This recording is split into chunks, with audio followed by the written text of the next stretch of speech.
C 24 तास या YouTube चॅनलला लाईक करा, शेअर करा, सबस्क्राईब करा आणि बेल आयकॉनवरती क्लिक करायला विसरू नका।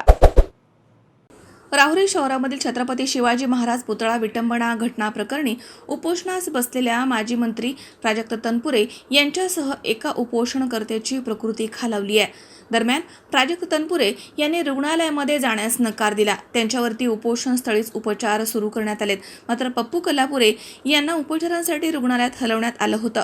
राहुरी शहरामध्ये छत्रपती शिवाजी महाराजांच्या पुतळ्याची विटंबना झाल्याच्या घटनेला 20 दिवस उलटले आहेत। मात्र घटनेमधील आरोपीला अद्यापर्यंत अटक करण्यात आली नाहीये।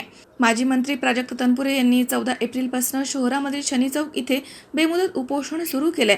त्यांच्या सोबत बसलेले पप्पू कल्हापुरे यांची प्रकृती आज उपोषणाच्या तिसऱ्या दिवशी दुपारच्या दरम्यान खालावली आहे। त्यामुळे त्यांना तातडीनं रुग्णालयात पुढील उपचारांसाठी दाखल करण्यात आलंय।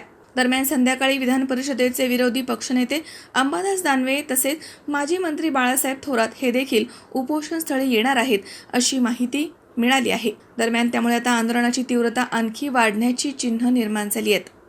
मनोज साळवेसह सतीश फुलसौंदर सी 24 तास राहुरी।